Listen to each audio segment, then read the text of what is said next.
Good evening, my friends, and welcome back to Horror Whispers. Tonight we share 9 creepy trucker missing time stories you won't believe. If you are new here, please subscribe to my channel and hit the bell so you never miss a chilling story. Now let's begin. My name is Frank Miller. For 35 years I've been a long-haul trucker. I've seen this country change from the driver's seat of a Peterbilt, watched cities grow and highways expand. I've hauled everything from fresh produce to industrial machinery, and I've done it through blizzards, floods, and heat waves that could melt the asphalt. I'm not a man given to flights of fancy. I believe in what I can see, what I can touch, and the steady rumble of a diesel engine beneath my feet. But what happened to me on a lonely stretch of US Route 50 in Utah, a road they call the loneliest road in America, is something I can't explain with logic. It's a story I've only told a handful of people, and most of them looked at me like I'd lost my mind. Maybe I did. It was the autumn of 2003. I was hauling a load of medical equipment from Sacramento, California to Denver, Colorado. It was a high-priority shipment, so I was pushing it, trying to make good time. I chose Route 50 through Nevada and Utah because it was direct. There's less traffic, fewer towns, and you can just drive. For a trucker, that's paradise. But there's a different kind of emptiness out there. It's a profound, almost spiritual silence that can get into your head if you let it. The landscape is vast and unforgiving, all sagebrush and distant hazy mountains under a sky so big it feels like it could swallow you whole. I crossed into Utah from Nevada just as the sun was beginning to set. The sky was a masterpiece of orange, purple, and deep indigo. It was beautiful, but also melancholic.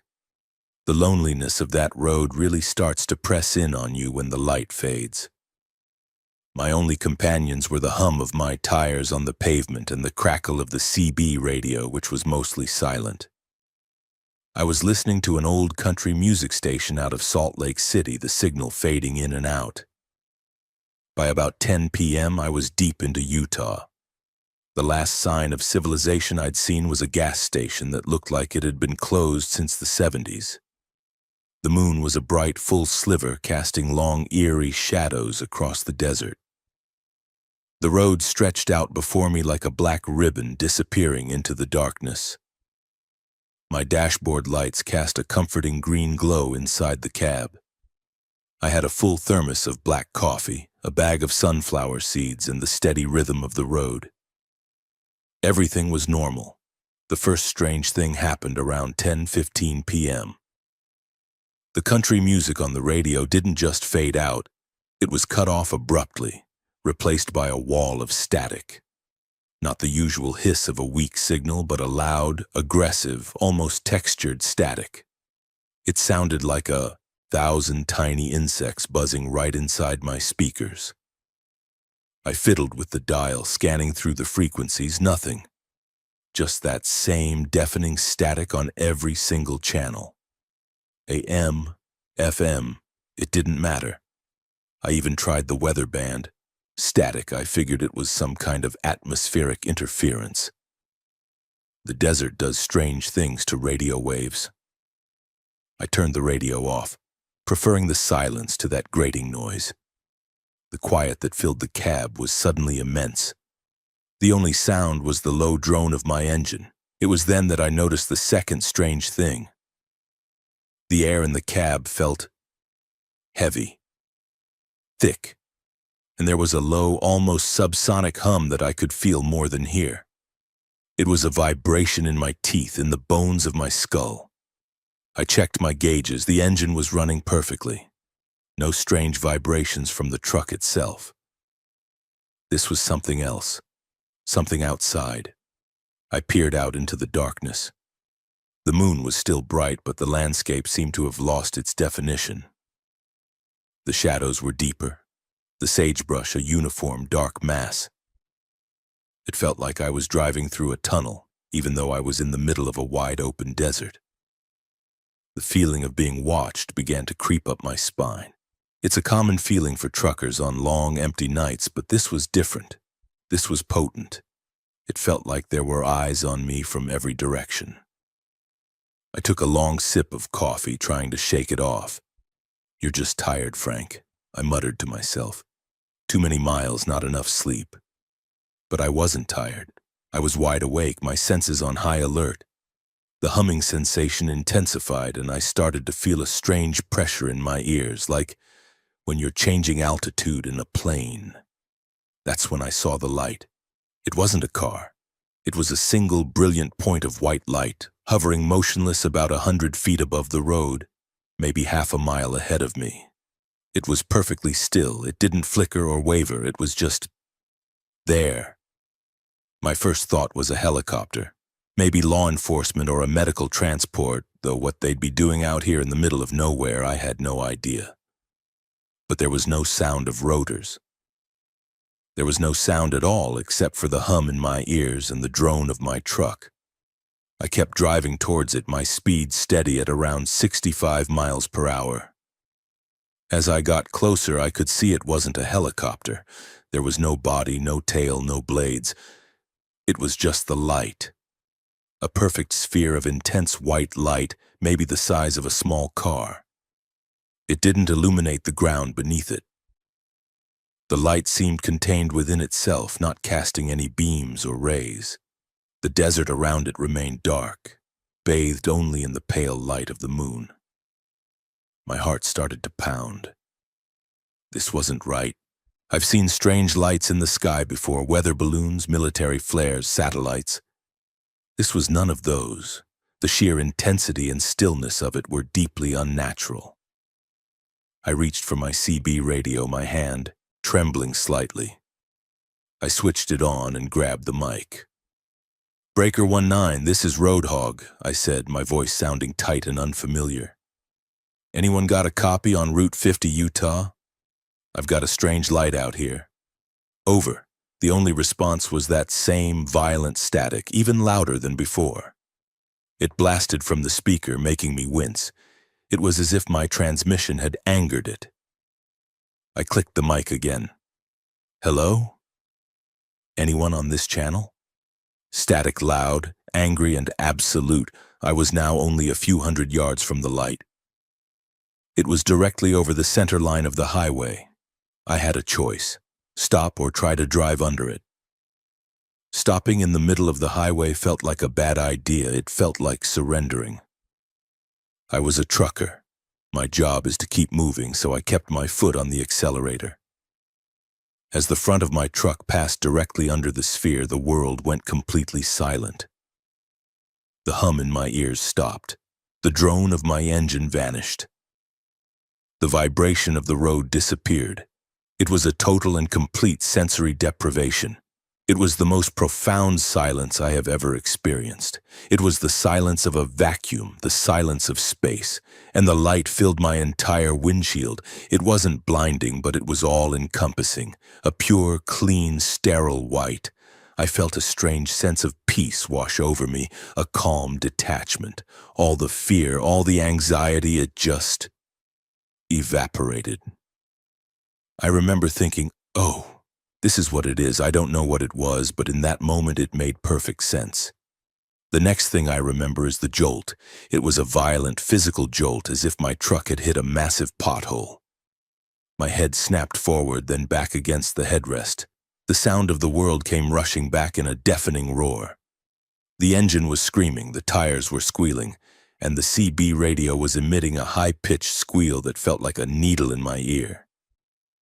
I was drenched in sweat. My heart was hammering against my ribs like it wanted out. I looked around, disoriented.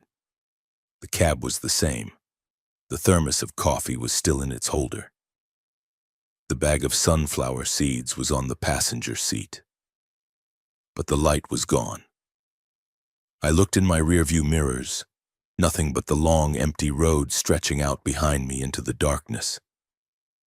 I took a few deep, ragged breaths, trying to get my bearings. My hands were shaking so badly I could barely hold the steering wheel. I glanced at the dashboard, and that's when the real terror set in. The clock on my dashboard read 1:48 a.m. I stared at it, my mind refusing to process what I was seeing. The last time I had looked at the clock just before I saw the light, it was around 10:15 p.m. I fumbled for my wristwatch, a sturdy old Timex I'd had for years. The face read 1:48 a.m. I grabbed my logbook from the passenger seat. My last entry was at 9 p.m., noting my location and mileage. According to my calculations, I should have been at a certain mile marker. I looked out the window for the small green sign. The number on it was almost 200 miles past where I was supposed to be. 3.5 hours gone, 200 miles traveled. My mind raced, trying to find a rational explanation. Did I fall asleep? Number. You don't fall asleep and continue to drive perfectly for 200 miles on a road with gentle curves. You drift, you crash, you die. And I was wide awake when I saw the light. I remembered every detail with perfect clarity, the static, the hum, the silent white sphere. Did I have some kind of seizure? A waking dream? But what about the distance? How did my truck travel 200 miles? The fuel gauge confirmed it. I had used a significant amount of fuel consistent with driving that distance. My body, however, felt like it had been run over. My muscles ached, especially in my neck and back. I had a pounding headache. I pulled the truck over onto the shoulder, the tires crunching on the gravel. I killed the engine, and the silence that followed was a welcome relief. I sat there for a long time, just staring out at the desert, trying to piece together the impossible. 3.5 hours of my life were completely, utterly missing. I had a clear memory of the moments leading up to driving under the light, and a clear memory of the jolt that woke me up. The space in between was a perfect, absolute blank. It wasn't like forgetting something. It was like that time never existed for me. There was no dream, no vague impression, no fuzzy memory. There was before and there was after. The in-between was a void. I got out of the cab, my legs feeling unsteady. The night air was cold and crisp. I walked around my rig, running my hands over the cool metal of the trailer. I was looking for something, anything that was out of place. A mark, a scratch, a sign that something had happened. The truck was dusty from the road, but otherwise it was untouched. There was nothing. I stood there by the side of my truck under that vast, star-filled Utah sky, and I felt smaller and more insignificant than I ever have in my life. The universe felt immense and utterly indifferent, and it felt like it held secrets that the human mind was not equipped to handle. I had just brushed up against one of them, and the experience had left a hole in my life, a hole in my memory. The rest of the drive to Denver was a blur. I didn't turn the radio back on. I didn't stop for anything but fuel. I delivered my cargo on time, early in fact, thanks to my unaccounted-for mileage. The dispatcher made a joke about me having a tailwind. I just nodded and forced a smile. How could I tell him that I had lost a chunk of my existence on a lonely highway? In the years since, I've tried to forget it, but I can't.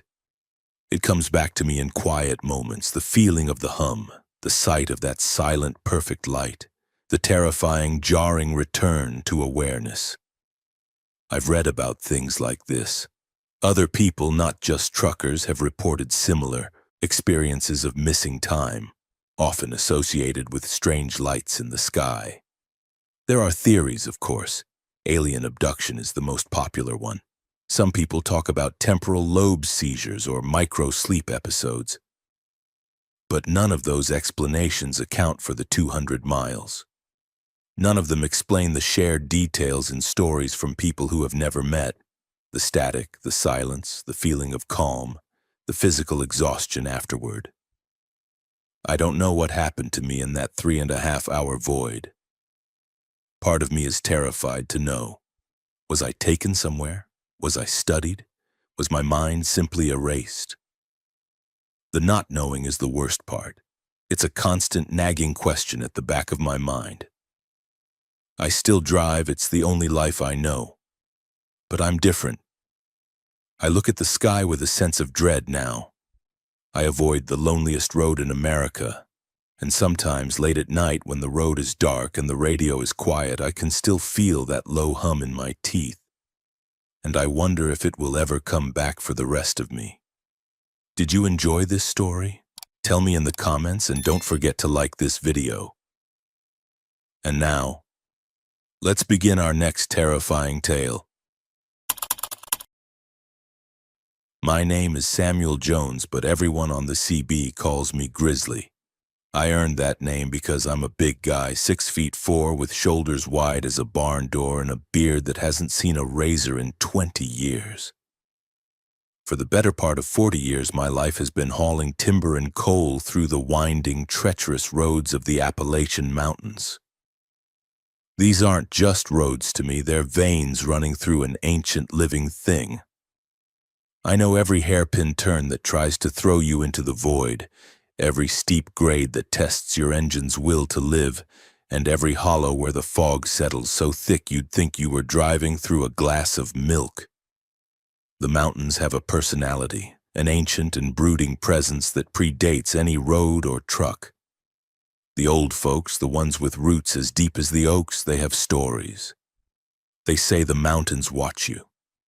They say there are things in the deep woods in the shadowed valleys that were old when the Cherokee first arrived. They talk about haints and painters and things that have no name.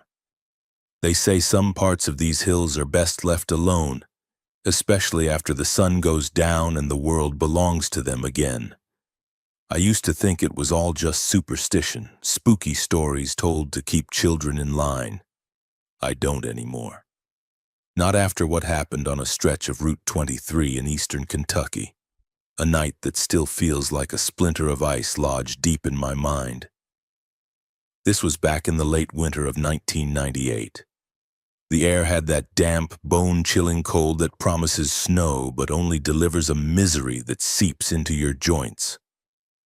I was driving an empty rig, a deadhead run, heading north from a drop-off in Virginia back to my home base near Pikeville, Kentucky. An empty truck always feels wrong, too light and skittish like a horse that's thrown its rider. It was late, the clock on my dash pushing past midnight. The road was slick with a greasy film of moisture, and patches of dense fog were rolling down from the hillsides like slow-motion avalanches, clinging to the hollows and swallowing the road whole. This was normal for Appalachia. You learn to respect the fog. It's not just water vapor. It's a curtain that can hide anything. You slow down, you grip the wheel tighter, and you put on your high beams, which only makes it worse, like staring into a white wall that blinds you to the deer that's about to introduce itself to your grill. I was navigating a particularly nasty section known locally as the Serpent's Spine, a winding piece of asphalt flanked by a steep weeping rock cliff on one side and a sheer drop into a dark, tree-filled valley on the other. There was no guardrail to speak of, just a few concrete posts from the 1950s that wouldn't stop a bicycle, let alone a 20-ton truck. My world had shrunk to the 50 feet of pavement illuminated by my headlights. The fog was getting thicker by the second. It wasn't just rolling in anymore, it was coalescing, becoming a solid, tangible thing. It swirled and eddied in my headlights, forming strange, fleeting shapes that my tired mind tried to turn into faces and animals. I've driven in fog that felt like pea soup 1,000 times, but this was different. This fog felt intentional. It felt like it was closing in on me specifically, a predator isolating its prey. The cab was quiet except for the steady, comforting rumble of the Cummins engine, and the rhythmic thump, thump, thump of the windshield wipers, which were fighting a losing battle against the heavy condensation forming on the glass. My radio was off. There's not much signal to be had in those deep valleys anyway, just the ghosts of old country songs and fire and brimstone preachers. The silence, combined with the oppressive, featureless whiteness outside, was starting to get to me. It felt like I was the only person left in the world driving through a formless white void at the end of time. Then the fog became absolute. It was no longer something I was driving through, it was something I was in. I couldn't see the yellow lines on the road. I couldn't see the reflective posts that marked the edge of the cliff. I couldn't even see the chrome bulldog hood ornament on my own Mack truck. It was the most profound and disorienting experience I've ever had behind the wheel. I slowed the truck to a crawl, maybe 5 miles an hour, my knuckles white on the steering wheel. My heart was pounding a frantic rhythm against my ribs. All my instincts, 40 years of them, were screaming at me to stop. But stopping in the middle of a blind curve on the serpent's spine is a death sentence. I had to keep moving inch by agonizing inch, praying I was still on solid ground. And then, just as suddenly as it had started, the engine cut out. There was no sputter, no cough, no warning. One moment the engine was a living thing rumbling beneath me. The next, there was only a profound, deafening silence that rushed in to fill the void. The dashboard lights flickered once, a frantic green spasm, and died. My headlights vanished, plunging me into an impenetrable, milky darkness. The only light was the faint, ghostly glow of the fog itself, which seemed to be self-illuminated, a phenomenon I have never seen before or since. I was in a dead truck, blind, on one of the most dangerous roads in Kentucky. Panic, cold and sharp as a shard of glass, began to set in. I turned the key in the ignition. Nothing. Not a click, not a groan. The silence was absolute. I tried again, jiggling the key, pumping the clutch. Dead.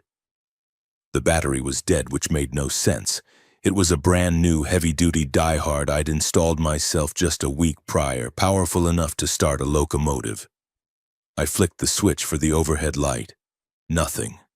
I tried the radio, the CB, the horn. Nothing worked. The truck was a 20-ton metal coffin, an inert lump of steel and rubber. I was completely and utterly powerless. I sat there for what felt like an eternity, my breath fogging up in the cold cab. The only proof that I was still alive, the silence, was the most unnerving part. In the mountains, there's always some sound. The wind whispering through the pines, the call of a distant whip-poor-will, the trickle of water down a rock face. But now, there was nothing. It was a dead, flat, artificial silence, like the inside of a soundproofed room, and the glowing fog outside pressed against the windows, unmoving, watching. I don't know how long I sat there. Time seemed to have lost its meaning, stretching and compressing. It could have been 5 minutes or an hour. I was just frozen, listening to the frantic, terrified drumming of my own heart. Then through the silence I heard a sound. It was soft, rhythmic, and utterly out of place. Tap, tap, tap. It was coming from the passenger side of the cab. My blood ran cold, turning to slush in my veins. I slowly, reluctantly turned my head, my neck muscles screaming in protest, my eyes strained to see through the darkness to the passenger window. The tapping continued, slow and deliberate, as if for a purpose. It was on the passenger door window, right next to my empty seat. Tap, tap, tap.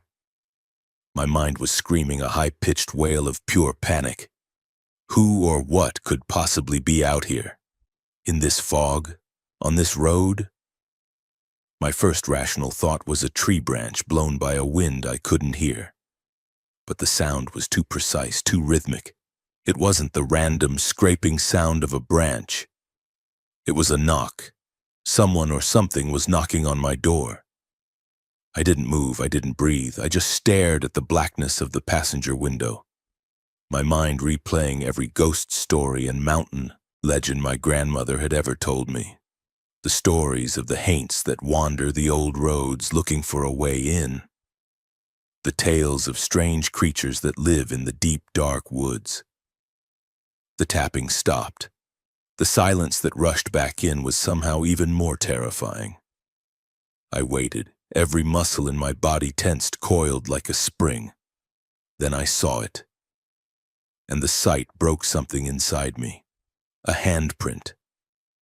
It was slowly appearing on the outside of the passenger window as if a hand, slick with some dark fluid, was being pressed against the cold, fog-dampened glass. It was a long, slender hand, the fingers unnaturally thin and elongated, ending in what looked like dirty, sharp nails. It wasn't a normal condensation mark left by a warm hand.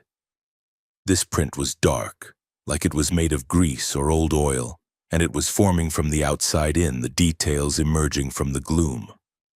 I could see the whorls of the fingerprints, the delicate lines on the palm. It was impossibly, horribly detailed.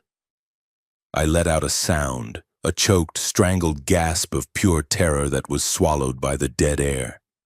I scrambled backward in my seat, a frantic, clumsy motion, pressing myself against the driver's side door as if I could melt through the cold steel and escape.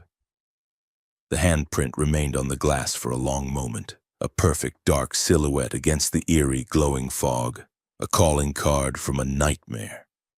And then, just as slowly as it appeared, it faded away, retracting into the mist, vanishing into nothingness.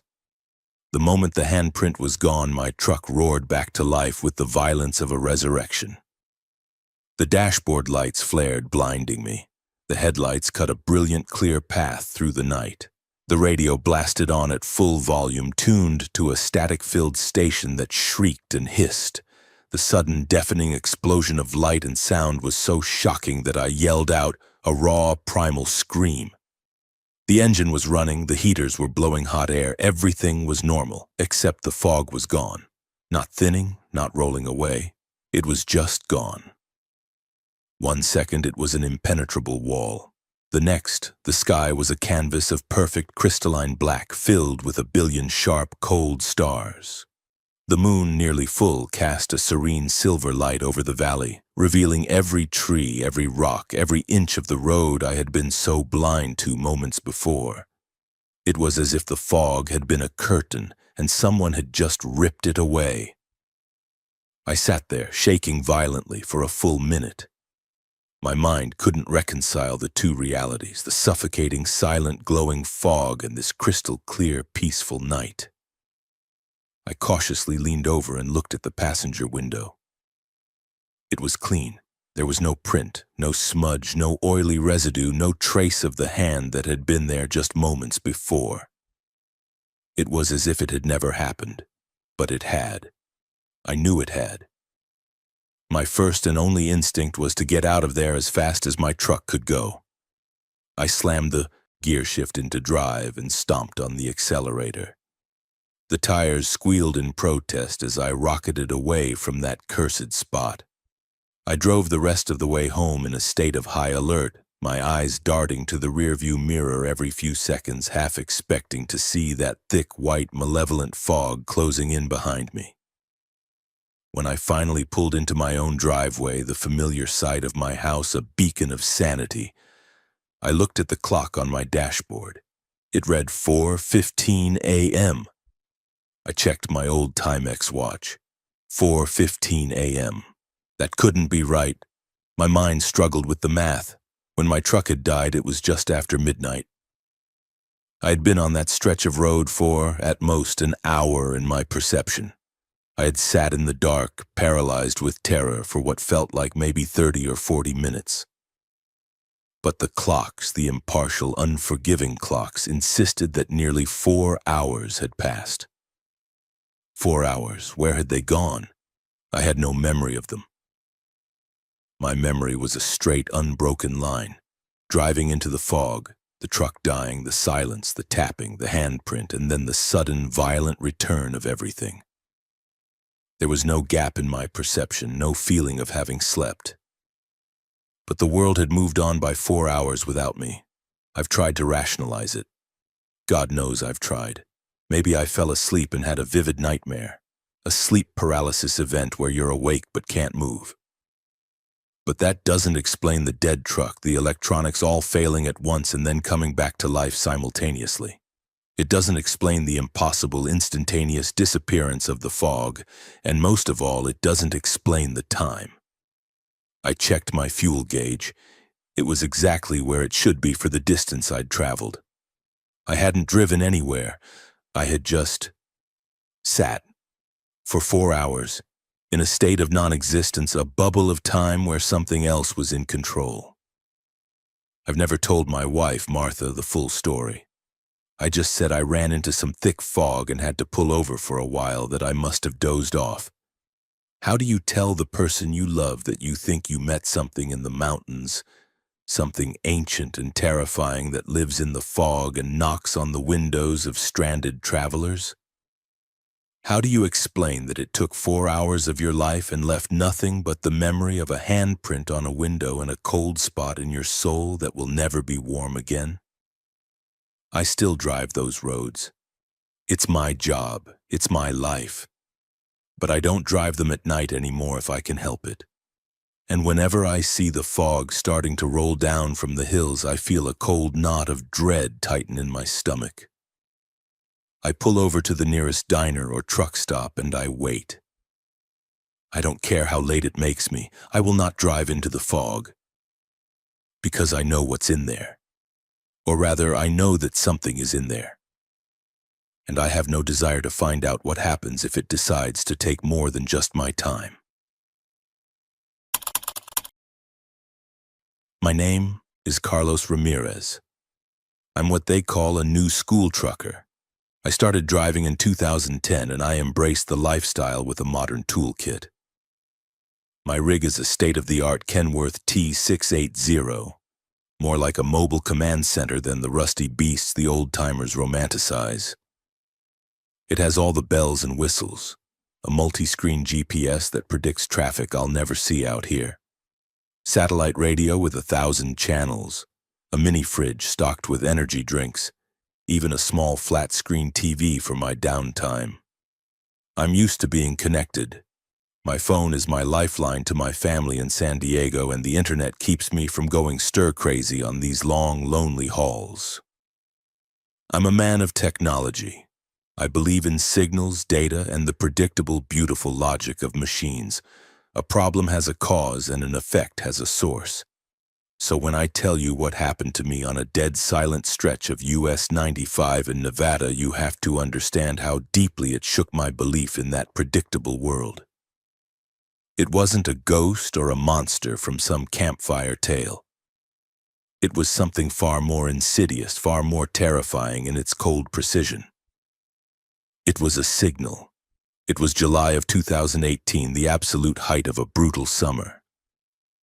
I was hauling a refrigerated trailer, a reefer, packed with fresh produce from the green fields of Idaho down to the glittering, insatiable maw of Las Vegas.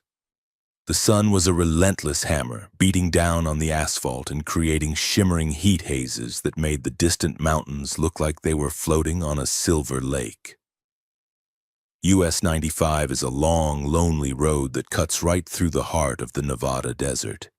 It's a place of vast, empty spaces, ghost towns that were once booming with gold fever, and huge, fenced-off tracts of land belonging to the military. The government owns a lot of the land out there, and the signs you see are not for tourist traps.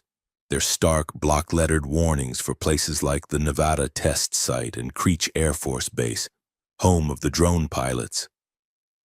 It gives the whole area a strange, secretive vibe, like you're driving past the locked doors of a secret laboratory. To avoid the worst of the heat, which can murder your tires and your engine, I was driving through the night. The desert at night is a different world entirely. The temperature plummets, and the sky, free from the light pollution of any city, becomes a breathtaking ocean of stars, so clear and bright they look like spilled diamonds on black velvet. It's peaceful. I had my satellite radio tuned to a 90s rock station, the familiar crunch of guitars a comforting anchor in the vast darkness. My GPS was tracking my progress, a calm female voice occasionally interrupting the music to tell me to continue straight for another 150 miles. Everything was routine. Everything was under control. Around 2 a.m., I was somewhere in the desolate no-man's land between Tonopah and Beatty. My satellite radio suddenly cut out.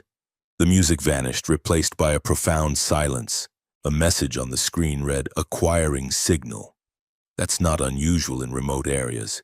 Even satellites have blind spots. I wasn't worried.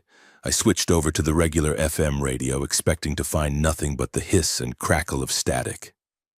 I started scanning the dial with the button on my steering wheel. It was all hiss, crackle, and the faint whispers of far-off stations, just as I expected. Then I landed on a frequency somewhere in the low 90s on the dial, and the static vanished. There was a voice. It was a man's voice, speaking in a calm, even, almost robotic monotone. There was no music, no static, no background noise whatsoever. The audio quality was so perfect, so crystal clear, it was as if he were sitting in the passenger seat next to me, speaking directly into my ear. He wasn't speaking to me, though. It felt like I was eavesdropping on a private comms channel, a broadcast that wasn't meant for public ears. The content was bizarre. He was just listing things, a clinical report of some kind. Alpha Tango 79er. The subject is compliant. Respiration is normal. Heart rate is elevated but stable at 98 beats per minute. Commencing sequence Delta. The voice was utterly devoid of any emotion. It was the voice of a scientist, a technician, someone for whom this was just another day at the office. My first thought was that it must be some kind of military transmission, maybe from the nearby test range. I was probably picking up a stray, unencrypted signal. It was weird, but my curiosity was piqued. I kept listening, a little thrill running through me at this peek behind the curtain. Sequence Delta initiated, the voice continued as calmly as before. Auditory stimulus introduced. A low-frequency sine wave at 16 Hz below the normal threshold of human hearing. Subject shows no outward reaction. However, neurological activity shows a significant spike in the temporal lobe. The pattern is holding. Subject is entering a state of heightened suggestibility. This was getting stranger, and a cold knot of unease began to form in my stomach. This wasn't a routine equipment check. It sounded like a medical experiment or something psychological. The subject he was talking about, was it a person, an animal? The cold, analytical language referring to a living being as the subject made my skin crawl. This felt private. It felt wrong. Introducing visual stimulus, a sequence of non-repeating geometric patterns, white on black. Subject's pupils are dilated. Saccadic eye movement has ceased. The subject is locked. We have achieved a state of passive observation. As the man said those words, a strange sensation washed over me. My eyes, which had been constantly scanning the road, the mirrors, the dashboard, suddenly felt heavy, sluggish. The long, straight highway stretching out before me seemed to pull my focus, demanding my full attention. The white lines on the black asphalt. They started to feel hypnotic. The rhythmic flash as they passed under my headlights became a steady, predictable pattern. Flash, flash, flash. My hands were still on the wheel, but I felt a disconnect as if I were a passenger in my own body. "The state is holding," the voice said, its calm tone a terrifying contrast to the silent scream of anxiety that was blooming in my chest. "The subject is receptive. We will now introduce the primary narrative. The memory implant. The sequence is as follows: a childhood memory, a sense of loss, a feeling of deep personal regret. The emotional response should be significant. My mind started to drift untethered, the road, the truck, the voice on the radio. It all began to feel distant, like a dream I was half remembering. An image bloomed in my head, unbidden, fully formed and rich with sensory detail. I was a child, maybe 7 or 8 years old, standing in the middle of a bustling county fair. I could smell the cloying sweetness of popcorn and cotton candy. I could hear the cheerful, slightly off-key music of a nearby carousel. I was holding a red balloon. I remembered the feel of the string, thin and tight in my small hand. I remembered the way the balloon tugged, wanting to fly away to the clouds. And then I remembered letting go of the string. I don't know if it was an accident or if I did it on purpose. I just remembered the feeling of the string slipping through my fingers and watching the single red balloon float up, up, up into the bright blue summer sky until it was just a tiny dot, and then it was gone. And I remembered a profound, crushing sense of sadness, a feeling that I had lost something precious and beautiful. And it was all my fault. The memory was so vivid, so real, it felt more real than the steering wheel in my hands. But here's the thing. It never happened. I've never been to a county fair as a child. I grew up in a concrete jungle in LA. My parents were always working 2 jobs each. There were no carousels, no cotton candy, and definitely no little boy with a red balloon. It was a memory that wasn't mine. It had been placed in my head. The voice on the radio brought me back from the phantom memory. Narrative implant successful. Subject is exhibiting an elevated emotional response. Saline moisture detected on the cheeks. Tears confirmed. We are proceeding to the final phase. The erasure protocol. My face was wet. I touched my cheek and my fingers came away damp. I had been crying real tears over a fake memory that didn't belong to me. A cold, sharp dread, more terrifying than any ghost story, seized me. What was happening? Was I the subject? Was I Alpha Tango 79er? Initiating erasure protocol, the voice said, its tone as flat and final as a judge's gavel. A high-frequency auditory pulse followed by a period of induced temporal displacement. The subject will retain no memory of the preceding sequence. They will perceive a seamless transition. The time differential will be approximately 94 minutes. The procedure is complete. Ending broadcast.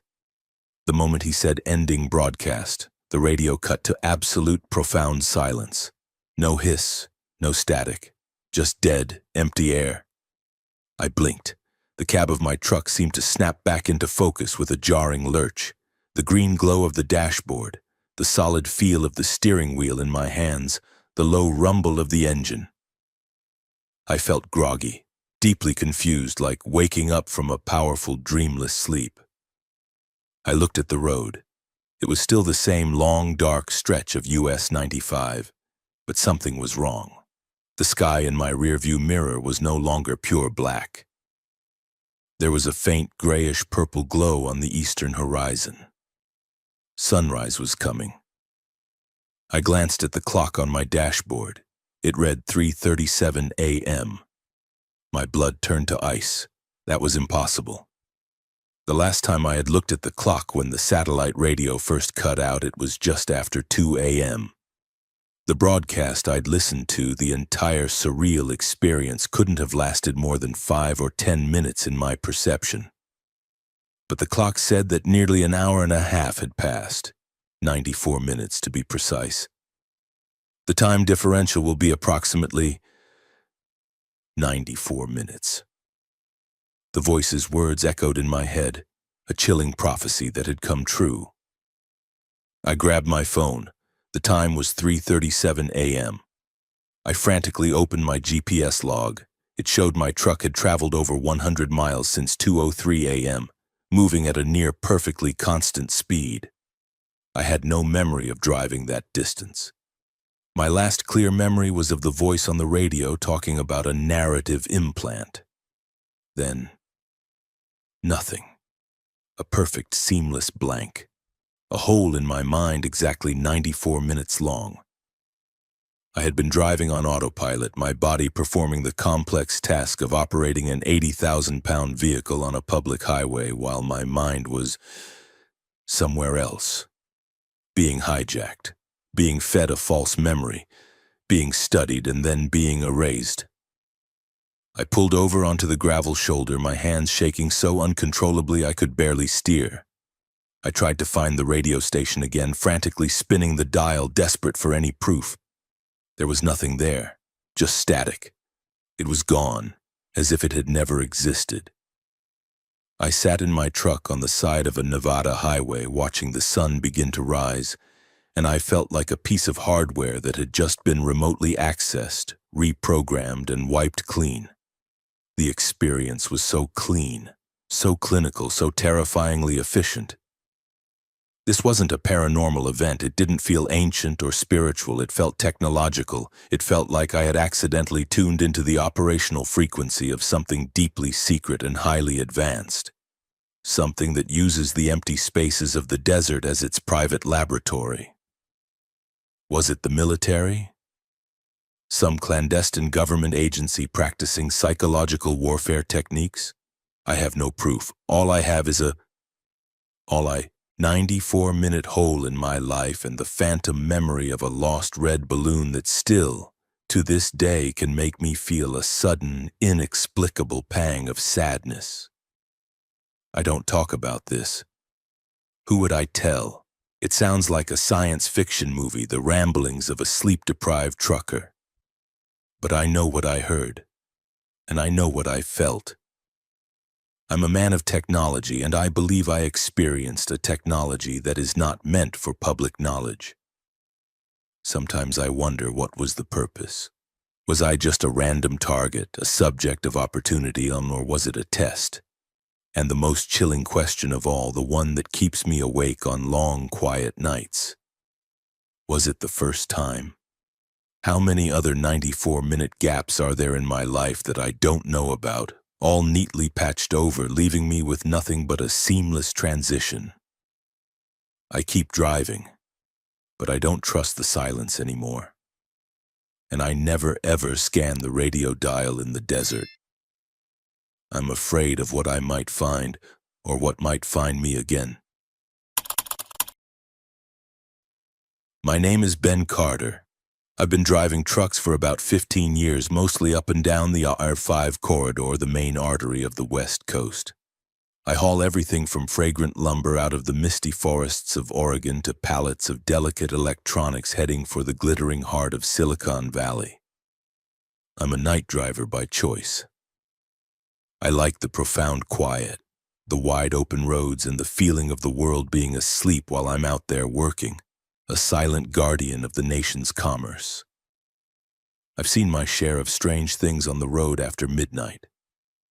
Phantom headlights that vanish, cars driving without their lights on like dark sharks. People changing tires in the most ridiculously dangerous places.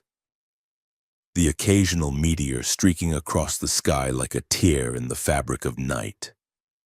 I thought I was immune to being spooked. I thought I had a category for everything.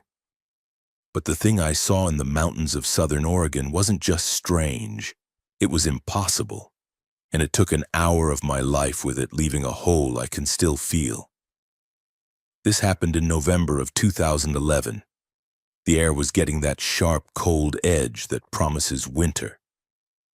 I was heading south on I-5, having just crossed the invisible line from Oregon into California. This particular stretch of highway is called the Siskiyou Pass.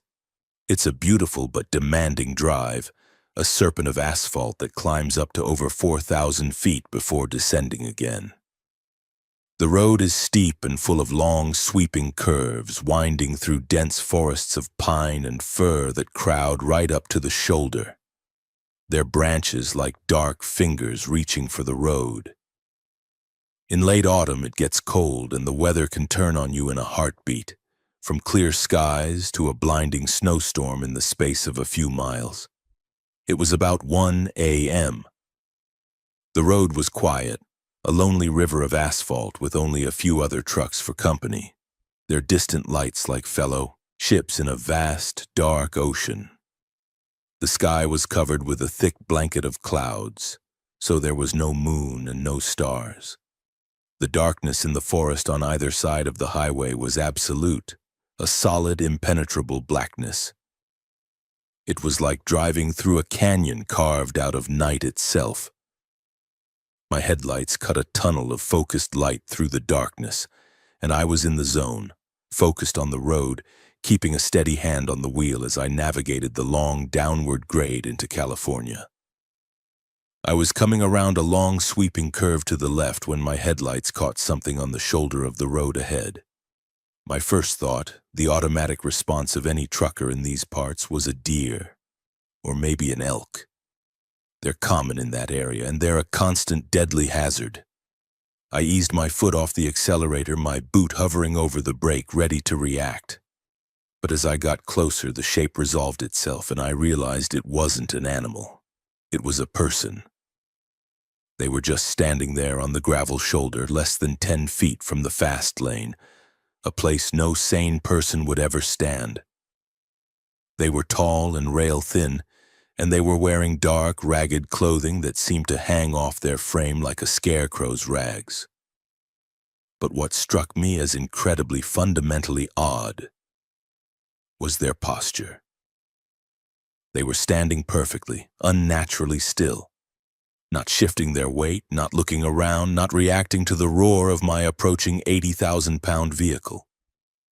Just standing there, facing away from the highway, staring directly into the dense black forest as if waiting for something to emerge from it.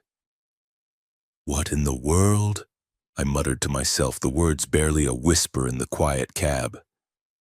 My brain was cycling through possibilities, trying to fit this into a logical box. A stranded motorist? But there was no car, no hazard lights, no sign of a breakdown. A hitchhiker? But they weren't looking at the road or trying to flag anyone down with a thumb or a sign. It was just wrong. Every instinct I had, the gut feelings that have kept me alive for 15 years on the road, was screaming that this was a dangerous situation. As I drew level with the figure, I slowed down even more, my professional caution battling with a morbid, intense curiosity. I was in the right-hand lane, and the figure was on the right shoulder, so I was going to pass very close to them, close enough to see details. I leaned forward, squinting, trying to get a better look. The figure was tall, maybe 6.5 feet, but impossibly slender, with limbs that seemed too long for its body. Their clothes looked like old, tattered rags, dark and colorless. I couldn't see their face as they were still looking intently into the woods. And then, just as the nose of my cab was about to pass them, the figure turned its head. It didn't turn like a person. It turned its head slowly, mechanically, with a smooth, unnatural rotation, a full 180 degrees to look directly at me. The movement was wrong. A human neck doesn't turn that far, that smoothly, without snapping. It was like the head was on a spindle, a macabre mannequin. And the face, dear God, the face, it wasn't a face. It was a smooth, pale, featureless oval of skin like an egg. There were no eyes, no nose, no mouth, just a blank, horrifying expanse of skin. But the worst part, the part that is burned into my memory like a brand, was that I could feel it looking at me. From that blankness, I could feel its attention, its focus, like a physical weight pressing down on me. It was the most malevolent, predatory feeling I have ever experienced. It wasn't just seeing me, it was assessing me. My blood ran cold and a scream caught in my throat, turning into a choked gasp. I stomped on the accelerator, my only thought to get away from that thing. My heart was trying to beat its way out of my chest. I risked a glance in my passenger side mirror. The figure was still there, standing on the shoulder, its blank face turned towards my retreating truck. And then it did something that broke a fundamental rule in my brain about how the world works. It took a step, not towards the woods but onto the highway, and then another. It started walking, not running, into the lanes of traffic directly behind my trailer. It moved with a strange, jerky, puppet-like gait, as if it was unfamiliar with the act of walking. And it was getting bigger. I know how that sounds. It sounds insane, but I saw it with my own eyes in the mirror, a perfect reflection of an impossible event. With every step it took, the figure seemed to stretch and expand, its form losing its human-like shape. It grew taller and wider, its substance becoming less like flesh and rags and more like a column of pure, solid blackness. It was a shadow that had peeled itself off the world, a three-dimensional hole in the night. It grew until it was as tall as my truck, a towering, silent silhouette of absolute darkness. It didn't block the light from my taillights, it seemed to consume it. The white lines on the road vanished as it passed over them, swallowed by its nothingness. I was staring into my mirror, mesmerized with a paralyzing horror. The shadow thing was in the middle of the highway now, right where I had been just seconds before. It stopped moving and just stood there. A giant black monolith on the empty road, a silent declaration of its power. And then, the world went wrong. The lights on my dashboard flickered and went out. The engine sputtered, choked, and died. The powerful roar of the diesel was replaced by a sudden, crushing, absolute silence. My truck, with all its forward momentum, just stopped. It didn't coast to a stop. It didn't skid, leaving black marks on the asphalt. It went from doing 60 miles an hour to a dead stop in an instant. The inertia should have sent me flying through the windshield. It should have torn the truck apart, the cargo shifting, the frame twisting, but it didn't. I was simply, stopped. I wasn't even thrown forward in my seat. It was as if the laws of physics, the fundamental rules of motion and momentum, had been temporarily suspended just for me. I was sitting in a dead, silent truck in the middle of a dark mountain pass. I was too scared to even breathe. I didn't dare look in the mirror again. I just stared ahead into the darkness, my mind screaming. I could feel the presence of that thing behind me. It was a cold, heavy pressure, a palpable weight in the air, the feeling of being scrutinized by something ancient and utterly alien. I don't know how long I sat there. Time had ceased to exist. My entire universe was the dark cab of my truck and the terrifying knowledge of what was standing on the road behind me. It felt like hours, it felt like a lifetime. I was trapped in a bubble of silence and fear, a fly caught in invisible amber. Then I heard a sound. Or rather, I felt it. A low, deep, resonant hum. It wasn't coming from the truck, it was coming from outside, from all around, seeming to emanate from the very air. It grew in intensity until the whole cab was vibrating with it. The hum was so low it was more of a feeling than a sound, a vibration in my bones, in my teeth, in my soul. It was the sound of immense, unimaginable power being exerted. And then, as suddenly and impossibly as it had stopped, my truck was moving again. The engine roared to life at full throttle, the dashboard lights flashed on, and the truck lurched forward. It wasn't a gentle start, it was an instantaneous jump. One moment I was stationary, the next I was doing 60 miles an hour again, as if the intervening period had never happened. The transition was so jarring it made me feel nauseous, my brain struggling to catch up. I didn't look back, I couldn't. I kept my foot pressed to the floor, my eyes locked on the road ahead, my knuckles white on the wheel. I drove like a man possessed, not slowing down, not even breathing properly until I was out of the mountains and could see the distant, comforting glow of Redding in the valley below. I pulled into the first brightly lit truck stop I saw, my hands shaking so badly I could barely turn off the ignition. I stumbled out of the cab, my legs weak, and looked at my truck, half expecting it to be damaged or changed. It was fine. I looked at the road I'd come from. It was just a normal highway. Everything was normal. I looked at my watch to see how much time I had lost. It was 2:15 a.m. I checked the clock in my truck. 2:15 a.m. According to the clock, the entire event, seeing the figure, the truck dying, the impossible stop, the hum, the impossible restart, had taken about 5 minutes.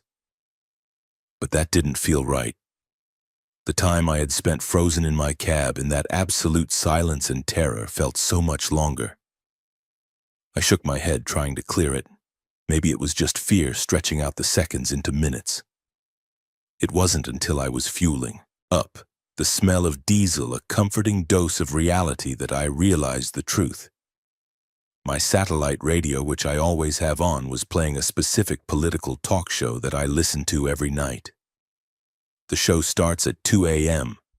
The host was well into a segment with a guest that I knew was usually about an hour into the program. Confused, I checked my phone. I had a text from my dispatcher sent at 1:30 a.m. asking for a quick ETA update. A text I had never seen or heard come in. My blood ran cold as the pieces clicked into place. I had seen the figure around 1 a.m. My truck had died, and then it had restarted. But it wasn't 1:05 a.m., it was 2:15 a.m. An hour and 15 minutes had vanished from the world, but not from my perception of being trapped. My GPS confirmed it. When I finally got the nerve to check the data log, there it was.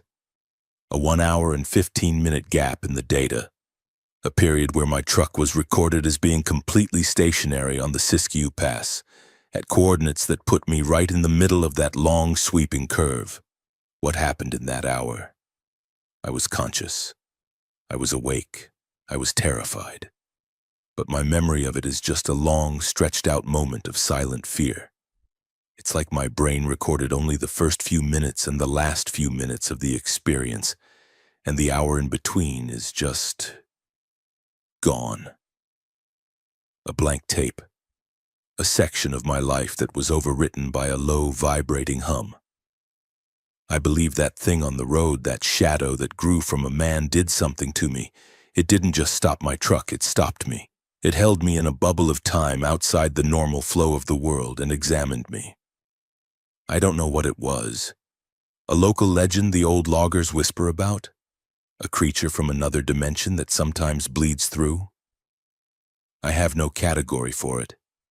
All I know is that it was real. I still drive the I-5, but I dread the Siskiyou Pass. When I drive through it now, especially at night, I don't look at the shoulders. I keep my eyes locked on the road ahead, and I pray that I don't see a tall, thin figure staring into the woods. Because I know that if I see it again, it might not just take an hour of my time. It might take all of it. My name is Eleanor Vance, but on the road I'm Ellie.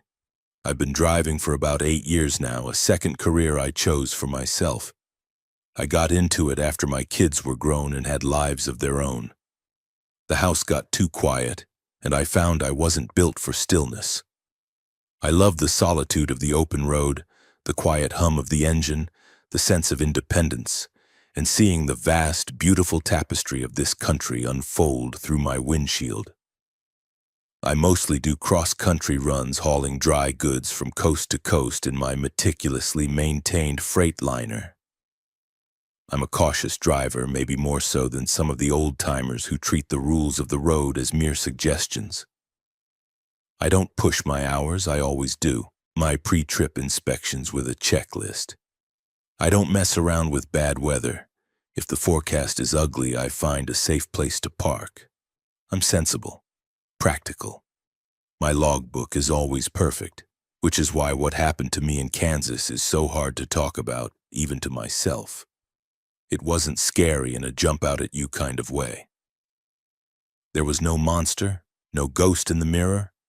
It was a gentle, quiet, and deeply unsettling experience that makes me question my own mind, my own senses, and the very nature of the road itself. This was in the spring of 2021. I was driving eastbound on I-70, a ruler straight line cutting right through the vast, dark middle of Kansas. I was on my way to St. Louis with a full load of packaged foods. Kansas, especially the western part, is flat. Incredibly, soul-crushingly flat. The road is a straight line that goes on forever. The landscape is an endless dark sea of fields waiting for the sun. And the sky is so enormous it feels like a physical presence. They call it flyover country, and when you're driving through it at night, you understand why. It feels like you're not really moving at all. just hanging in space while the yellow lines scroll hypnotically underneath you, a journey without progress. It was late, the clock on my dash showing just past 11 p.m. The traffic was sparse, just the occasional lonely truck passing in the opposite direction. A brief flash of headlights and then darkness again. I was feeling the familiar enemy of the long-haul driver. That gentle, hypnotic state that long, straight roads can induce. It's a state truckers call highway hypnosis. You're still driving, your hands are still making the minute corrections to keep the rig centered, but your conscious mind is a million miles away. Drifting on a sea of memory and thought. I knew the signs, the slight heaviness in my eyelids, the fuzziness at the edge of my thoughts. So I had my window cracked to let the cool night air whip at my face, and I was listening to a true crime podcast to keep my brain engaged and alert. The podcast I was listening to, a grim story about a cold case from the 70s, ended. The narrator's voice was replaced by silence. I fumbled with my phone mounted on the dash to pick a new episode, but the signal was weak out here in the middle of nowhere. The screen just showed a spinning, buffering wheel. I sighed in frustration and decided to switch to the old-fashioned radio. I started scanning the FM dial, hoping to find a clear station. It was mostly static, the occasional ghostly burst of a far-off country song or the fervent yelling of a late-night religious broadcast, both fading as quickly as they appeared. Then my finger stopped on the scan button. I had landed on a station that was perfectly, impossibly clear. There was no music, not in the traditional sense. It was the sound of a music box. The melody was simple, delicate, and instantly, achingly familiar. It was Brahms' lullaby. It played slowly, each tinny metallic note clear and distinct, as if the little wooden box was sitting right there on the passenger seat next to me. It was a strange thing to find on the radio in the middle of Kansas at night, but it was also soothing. The simple, repetitive tune was incredibly powerfully calming. It was the sound of safety, of childhood, of being tucked into bed. I stopped scanning and just listened, my hand falling away from the radio. The lullaby played through once, then without a pause, without a breath, it started again and again. It was a continuous, seamless loop. There were no commercials, no station identification, no DJ with a gravelly late-night voice. Just the endless, gentle, circling melody of the music box. A wave of profound peace washed over me, so potent it was almost physical. The drowsiness I'd been fighting was replaced by a warm, pleasant, heavy-limbed sleepiness. The stress of the road, the constant low-level anxiety of piloting a 40-ton machine, the focus required to drive, it all just melted away like snow in the sun. The straight, dark highway ahead didn't seem monotonous anymore. It seemed peaceful, a path through a quiet, sleeping world. The cab of my truck, usually just a workspace, felt like the safest, most comfortable place in the universe. I felt happy, deeply, purely content. It was a feeling of pure, childlike serenity I hadn't felt in decades. I remember a single clear thought forming in my mind, a thought that felt both wonderful and dangerous. This is nice. I could listen to this forever. The melody continued its gentle looping journey, weaving itself into the rhythm of my own breathing. My eyelids felt heavy, weighted down with a sweet lead. The world outside my windshield seemed to soften and blur at the edges, the harshness of the dark road dissolving into a gentle gray. The rhythmic thump-thump of the tires on the expansion joints in the road became a gentle percussion accompanying the lullaby. Everything was in harmony. Everything was perfect. The next thing I knew, I was being ripped from that perfect, peaceful place by the blare of a horn. A loud, angry, terrifyingly close horn from another truck. My eyes snapped open. The serene music was gone. My cab was filled with the roar of my own engine and the deafening blast from the truck beside me. I was in the left lane, the fast lane, and my rig was drifting steadily towards the grassy median. A massive Peterbilt was right next to me in the right lane, its driver flashing his high beams and laying on his horn, the sound a violent scream of warning. He had just saved my life. My heart leaped into my throat, a painful, frantic bird. I yanked the wheel hard to the right, correcting my path with a surge of pure, cold adrenaline. My body was flooded with it, my hands shaking, my breath coming in ragged, painful gasps. I had fallen asleep at the wheel. I, Eleanor Vance, the sensible, the cautious, the professional driver, had fallen asleep. The other trucker pulled ahead, and I saw his hand wave out the window, a sharp, angry gesture that probably meant, "Get your act together, you idiot." I was too shaken to even give him a thumbs up of thanks. I slowed down and pulled my truck onto the wide shoulder, the tires crunching loudly on the gravel, a sound that proved I was still in the real world. My mind was reeling, trying to catch up. I killed the engine and sat there in the sudden ringing silence. My heart pounding like a drum against my ribs. The radio was silent. The music box was gone. I turned it back on, my fingers trembling as I worked the dial, frantically scanning the entire FM band. Nothing. Just static. Hiss. Crackle. I went back to the frequency where I'd found it. Nothing. It was as if the station had never existed. I took a deep breath to steady myself and looked at the clock on my dashboard. It read 2:30 a.m. I stared at it, my mind refusing to process the numbers. I blinked, then looked again. 2:30 a.m., that was impossible, utterly impossible. The podcast had ended around 11 p.m. I had listened to that lullaby for what felt like, 10 minutes? 15 minutes at most. But the clock, the cruel, objective clock, was insisting that 3.5 hours had passed. 3.5 hours. Where had they gone? My memory was a smooth, unbroken line of peace. The music starting, the feeling of calm, the heavy eyelids, the thought that I could listen forever. And then the horn. There was no gap, no blackness. But the world had aged by 3.5 hours. I checked my phone. 2:30 a.m. I checked my GPS log. It showed my truck had traveled over 200 miles since 11 p.m., all at a perfectly steady speed. I had not just fallen asleep. I had been driving for over 3 hours in a complete trance, guided by a phantom melody. My body had been performing all the complex actions of driving, steering, maintaining speed, staying on the road, while my conscious mind was completely gone, lulled into a state of blissful non-existence by a music box on the radio. The thought was more terrifying than any monster. It was a violation. Something had reached into my cab through a simple radio wave, drugged me with a melody, and stolen not just my time, but my control. It had turned me into an automaton, a ghost in my own machine. I sat there on the shoulder of I-70 until the sky began to lighten, too scared to move, too scared to close my eyes. What was that station? Was it a signal bleed from some strange experiment? A pirate broadcast with a bizarre, hypnotic purpose?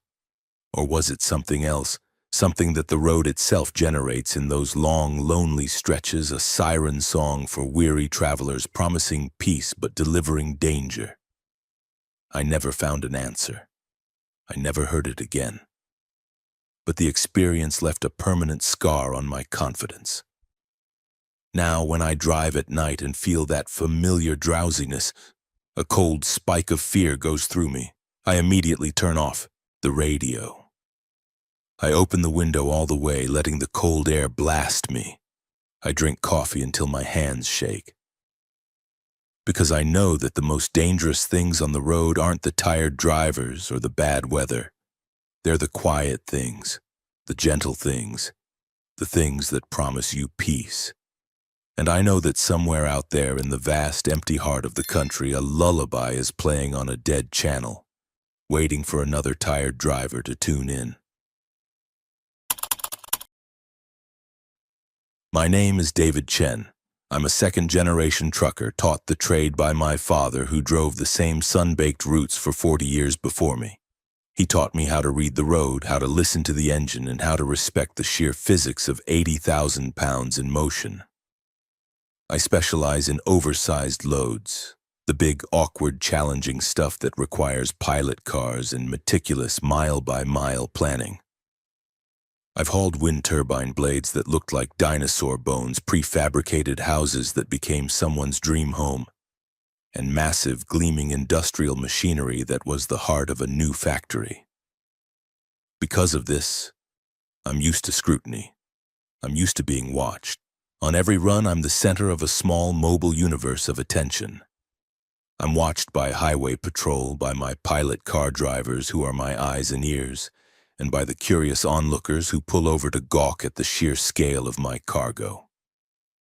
But the feeling of being watched that I experienced one night in the Arizona desert was something entirely different. It wasn't the curious or professional gaze of a human. It was a silent, invisible, and utterly alien scrutiny that ended with 3 hours of my life vanishing into thin air, and my perfectly parked rig as the only baffling evidence. This was in August of 2019. I was hauling a giant stainless steel cylindrical tank, the kind used in oil refineries, from the heart of Texas to the coast of California. My route took me along the long, straight spine of I-10, right through the vast, empty heart of Arizona. Because my load was so wide it took up nearly 2 lanes, I was restricted to driving at night to minimize traffic disruption. The desert at night is a lonely place, but it's also achingly beautiful. The air is so clear it feels like you're breathing pure starlight, and the silence is so profound it feels like you can hear the universe turning. I was traveling with a pilot car, a beat-up Ford F-150 driven by a guy named Rick. Rick was a seasoned pro, a leathery old-timer with a calm voice and steady nerves. He drove about a quarter-mile ahead of me, his truck a constellation of flashing yellow lights and a big, flapping, wide load banner. We kept in constant contact via a dedicated closed-loop radio channel. It was a comfort knowing his voice was just a button press away, a fellow traveler sharing the immense dark road. Around 1 a.m. we were on a particularly desolate stretch between Phoenix and the California border. The landscape was a flat, dark canvas dotted with the ghostly, human-like silhouettes of saguaro cacti, their arms raised to a sky awash with stars. It was then that Rick's calm voice crackled over the radio. "Hey, Dave, you see that up ahead? Off to the right, maybe 2 o'clock. I peered into the inky darkness beyond my headlights, scanning the horizon. "See what, Rick?" "I don't have anything, just cactus and stars." "Looks like a single light way off the road," he said, a note of curiosity in his voice. "Maybe a ranch house or something, but it seems odd.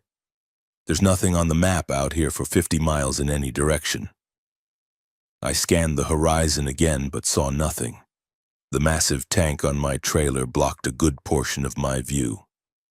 Must be over a rise or something. I'm blind to it from back here. "Yeah, maybe," he said, his voice sounding a little distracted, less professional. "It's weird, though. It's not flickering like a porch light, just a steady, solid blue light. Anyway, keep your eyes peeled." We drove on in silence for another 10 minutes, the only sound the hum of our engines. The road was utterly empty. We hadn't seen another vehicle for almost an hour.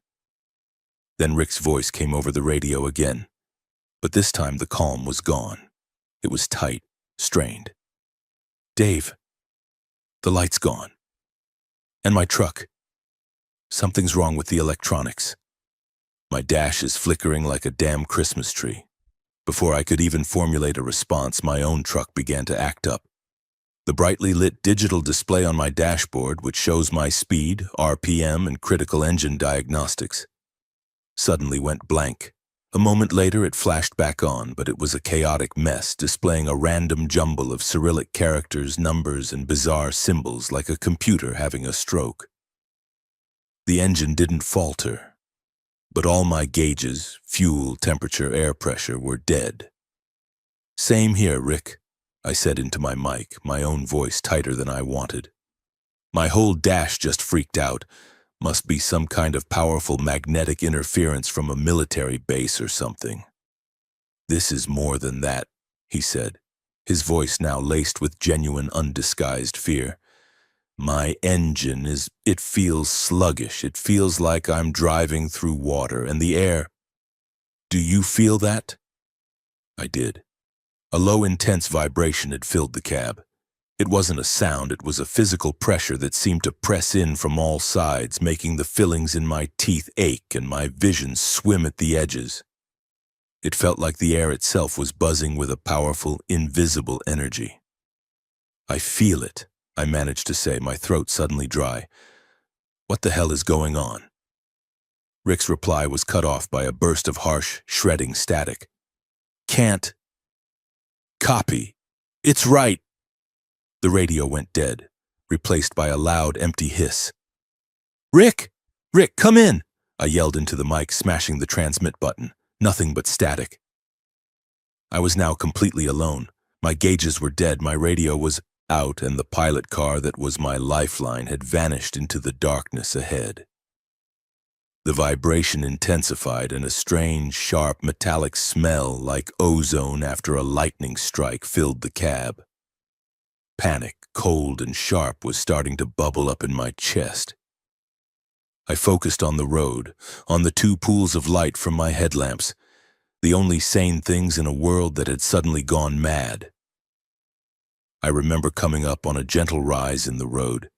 The vibration was at its peak now, a physical force that made it hard to breathe, a crushing weight on my chest.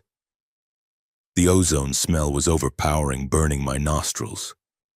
As I crested the hill, my headlights swept across the scene, and I saw it. It wasn't a blue light from a ranch house. It was a craft. It was hovering silently about 50 feet above the desert floor just off the side of the highway, right where Rick would have been. It was dark, a matte, non-reflective black that seemed to absorb the starlight, making it a hole in the sky. It was shaped like a massive flattened triangle, easily 3 or 4 times the width of my truck.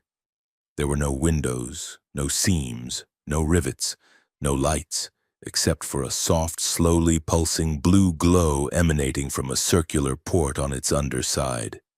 It was utterly, profoundly silent. No engine roar, no rotor wash, no hum, just a silent, impossible object hanging in the night sky as if it were the most natural thing in the world. I was frozen. My mind simply stopped working. It couldn't process what I was seeing. It was so completely outside the realm of my experience that my brain refused to accept it, trying to label it as a stealth bomber or a secret drone. But it was too close, too silent, too alien. I remember a feeling of profound, detached awe, mixed with a primal terror that was so intense it was almost paralyzing. The truck continued to move forward as if on its own, my feet paralyzed on the pedals. As I drew parallel to the craft, the blue light on its underside pulsed brightly, once. The soft blue light washed over my cab, and in that instant I felt a strange, tingling sensation like a mild electric shock pass through my entire body from the crown of my head to the soles of my feet. And then, nothing. A perfect, clean, absolute void. The next thing I remember is a feeling of cold, a deep, penetrating cold that made me shiver violently. I opened my eyes, feeling groggy and deeply, fundamentally confused, as if waking from a powerful anesthetic after a major surgery. My neck was stiff and sore, and I was slumped uncomfortably against the driver's side window. I sat up, my mind a thick fog. I was in my truck. The engine was off. The cab was silent and cold. Outside, the first pale, fragile hints of dawn were painting the eastern sky in shades of pale pink and orange. "What?" I whispered, my voice a hoarse croak. I looked around. My truck was not on the highway. It was parked in a rest area, not just parked, but perfectly parked. I was in a designated, oversized vehicle spot, the long trailer aligned perfectly between the painted white lines. My engine was off, the parking brake was engaged with a firm hiss, and the key was in the off position in the ignition. This was impossible. I had no memory of pulling off the highway. I had no memory of seeing signs for a rest area, let alone navigating my enormous, cumbersome rig into a tight parking spot, a maneuver that requires full concentration, multiple corrections, and a clear head even on a good day. Panic began to set in as my mind cleared sharp and acidic. I grabbed my phone. The screen was black. The battery was completely dead, which was strange as it had been fully charged and plugged in. I looked at my wristwatch, a reliable old Citizen. The hands were stopped. The battery was dead in that too. I scrambled to turn the key in the ignition, praying to a God I wasn't sure I believed in. To my immense relief, the truck's systems came to life. The dashboard lit up with its familiar green glow and the engine turned over with its comforting, powerful roar. I looked at the clock on the dashboard. It read 4:05 a.m. My blood ran cold. The last I remembered, it was just after 1 a.m. 3 hours. A 3-hour hole had been punched through my life. My hands shaking, I grabbed the radio mic, the plastic cool against my sweaty palm. Rick, are you there? This is Dave, over. I was met with silence.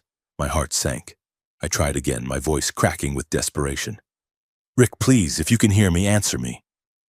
A moment later, a voice came back, weak and shaky, barely a whisper. Dave? Oh my God, Dave, is that you? Where are you? I'm in a rest area, I said, a wave of dizzying relief washing over me. Mile marker 84. Where are you? There was a pause, and then Rick's voice came back, filled with utter disbelief. I'm here too, he said. I'm parked right behind you. I looked in my side mirror, and there it was. Rick's F-150 with its yellow lights now dark, parked neatly in the spot directly behind my trailer. I stumbled out of my cab into the cool, still morning air. Rick was already out of his truck, his face pale as a ghost under his tan, his eyes wide with a fear I knew was a mirror of my own. What happened? He asked, his voice barely a whisper. I don't know, I said, my own voice hollow. My last memory is seeing something, a big triangular thing, then nothing. I just woke up here, parked. Me too, he said, running a hand through his thinning hair.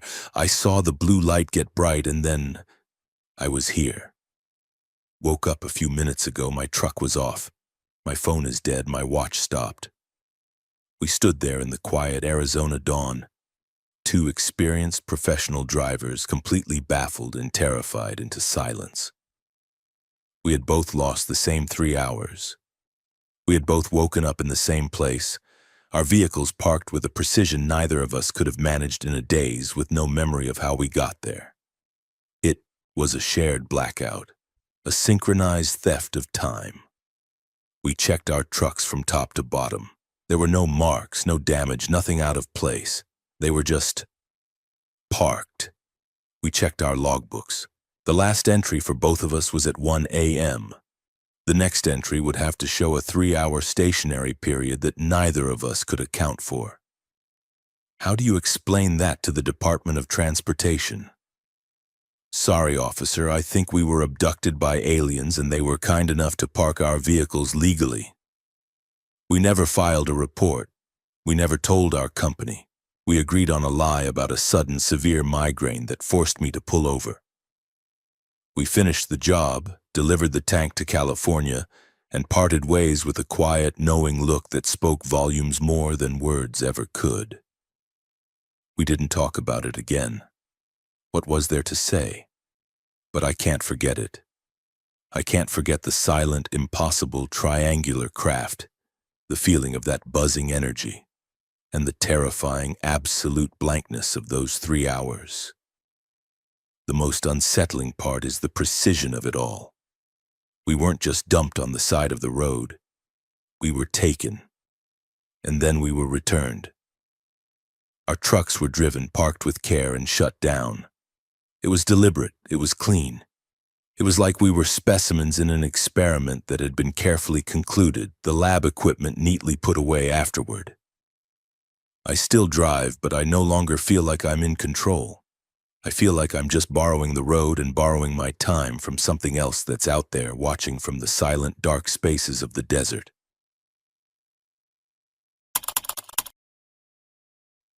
My name is Michael Kozlowski. I'm a dairy hauler from the heart of America's dairyland, born and raised in Wisconsin.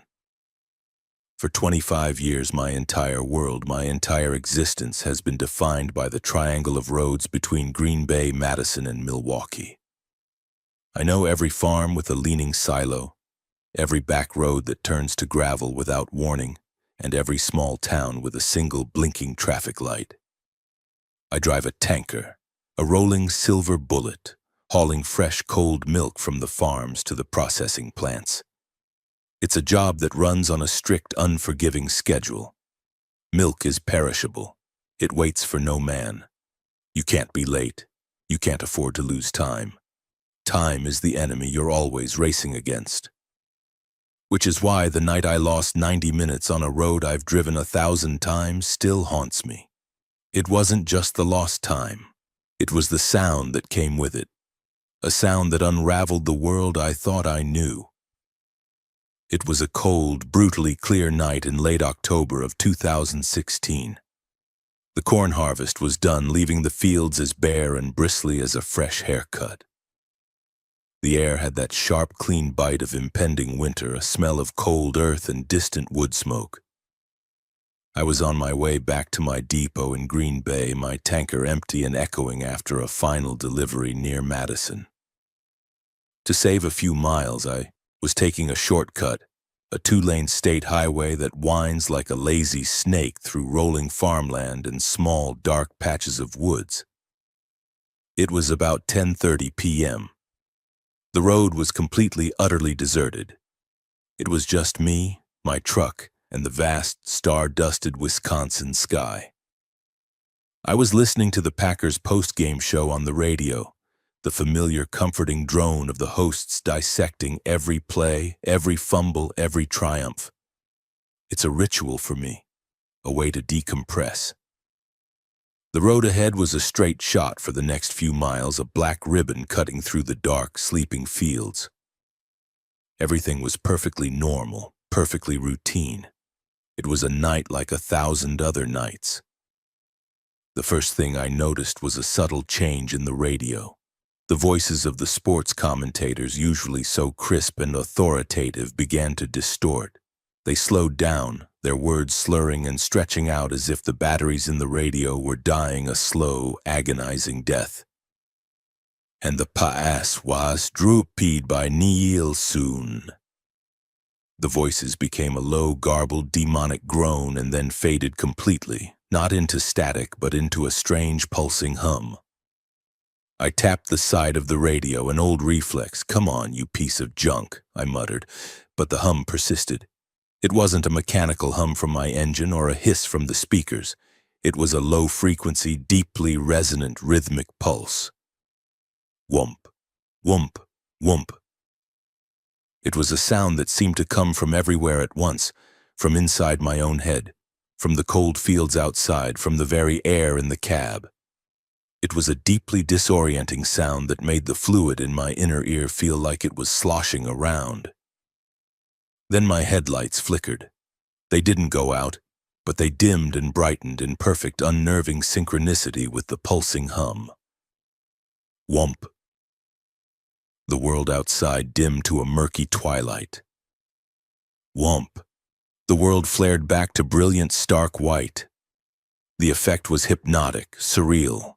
The entire world outside my windshield was pulsing, the road, the skeletal trees at the edge of the woods, the distant, lonely lights of farmhouses. Everything was breathing in time with this impossible sound. A wave of dizziness and confusion washed over me. My brain couldn't make sense of the conflicting sensory input. I felt a touch of vertigo as if the truck was tilting on an unseen axis. I slowed down, my big hands gripping the steering wheel so tightly my knuckles ached.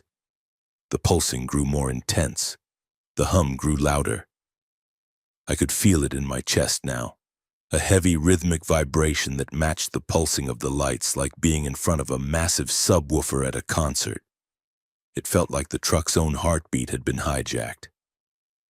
And then I heard the other sound. It was faint at first, a tiny melodic thread buried underneath the oppressive hum. It was a voice, a child's voice, and it was singing. It was a nursery rhyme, the kind you learn as a toddler and forget as an adult. Row, row, row, row your boat gently down the stream. The voice was crystal clear and achingly sweet, the pure bell-like tone of a young girl. But there was no emotion in it. It was flat, melodic, and perfectly mechanically repetitive, like a recording from an antique doll. And it was coming from my CB radio. My CB was always on, a habit from the old days, but the volume was turned all the way down. I never used it on these back roads. The channels were dead. But now, this child's voice was emanating from its speaker, perfectly clear, layered over the deep, pulsing hum like a silver thread on black velvet. Merrily, merrily, merrily, merrily, life is but a dream. The voice was terrifying in its innocence. It was so out of place, so profoundly impossible. Who would be broadcasting a child singing a nursery rhyme on a dead CB channel in the middle of rural Wisconsin at 11 o'clock at night? The song ended, and for a single heart-stopping moment there was only the whomp-whomp of the hum and the pulsing lights. Then, with the chilling precision of a machine, the song started again. Row, row, row your boat. It was a loop, a ghostly disembodied voice singing a nursery rhyme on a dead channel, a forgotten echo trapped in the airwaves. My hand, trembling slightly, reached over and fumbled with the knob on the CB, turning it off completely. The small speaker clicked into silence. The voice stopped. But the hum and the pulsing lights continued their relentless, hypnotic rhythm. A strange sense of calm began to descend over me, a thick, syrupy feeling that dulled the sharp edges of my fear. It was like the feeling you get just before you fall asleep, a heavy, peaceful surrender. My thoughts became slow and fuzzy, drifting like clouds. The pulsing world outside seemed less threatening, almost beautiful in its strange, rhythmic dance. The hum was no longer jarring. It was soothing, primal, like a giant's heartbeat rocking me to sleep. I remember one coherent thought, clear as a bell in the fog of my mind. Life is but a dream. The words from the song echoed in my head, and in that moment they seemed like the most profound, undeniable truth in the universe. My eyelids felt incredibly heavy, each one a lead weight. I was still driving, my hands were still on the wheel, but I felt detached from my own body, like I was watching a movie of someone else driving my truck down a strobing, humming road. The next thing I remember is the sound of a train horn. A long, loud, piercing blast that shattered the calm like a rock through a stained glass window. It jolted me back to full, heart-pounding awareness. My eyes snapped open. My heart hammered against my ribs as if trying to escape. I was stopped. My truck was idling at a railroad crossing, the twin red lights flashing their alternating warning, the barrier arms down across the road. A long freight train was rumbling past, its cars clattering and screeching loudly on the tracks, a symphony of raw, industrial noise. I was completely, utterly disoriented. I didn't remember stopping. I didn't remember even approaching a railroad crossing. The pulsing hum was gone. My headlights were steady, cutting a solid path onto the side of the passing train cars. The radio was playing a normal country song. Everything was normal again. Frighteningly, impossibly normal. The last car of the train passed, its red light shrinking into the darkness. The barrier arms lifted with a pneumatic sigh, and the red lights stopped flashing. I took a deep, shaky breath and put the truck in gear, my foot unsteady on the clutch. As I crossed the tracks, my eyes were drawn to the clock on my dashboard. It was exactly midnight. I froze, the truck lurching slightly. That was impossible. I stared at the green numbers, willing them to change to make sense. The last time I had looked, it was around 10:30 p.m. The spot where the pulsing had started was only about 10 or 12 miles from this railroad crossing. At a slow, cautious speed, it should have taken me 15, maybe 20 minutes to get here. Not an hour and a half. 90 minutes. Gone. Vanished into a humming, pulsing void. My mind raced, desperately trying to fill the gap, to build a bridge over that chasm of lost time. My last memory was of feeling calm and sleepy, listening to the hum, accepting the dream. Then, nothing. A complete seamless blank until the sound of the train horn woke me up. Where had I been for an hour and a half? Had I been driving in that trance-like state the entire time? I pulled over onto the gravel shoulder as soon as I was clear of the crossing, my hands shaking too much to continue. I got out my logbook and my map, the familiar tools of my trade, hoping they could offer some logic. I looked at my location. I had traveled exactly 12 miles from where I estimated the event had started. 12 miles in 90 minutes. My mind did the simple, horrifying math. That's an average speed of 8 miles per hour. I had been crawling along that highway for an hour and a half in a state of near sleep, my world pulsing to a strange hum while a ghost child sang to me on the radio. The thought was more horrifying than any monster. I had been a passenger in my own body, a zombie behind the wheel of a 40-ton vehicle. I tried to find a rational explanation. Could I have had a minor unremembered seizure? Could it have been an extreme case of highway hypnosis combined with a vivid auditory hallucination from a tired mind? But that doesn't explain the radio and lights acting up in such a specific, rhythmic way. It doesn't explain the sheer, objective loss of time confirmed by the clock, a machine that doesn't hallucinate. The phrase from the song came back to me, no longer profound but terrifying. Life is but a dream. In that moment, it felt like I had been trapped inside someone else's dream, a strange, slow-motion world where time flowed like molasses.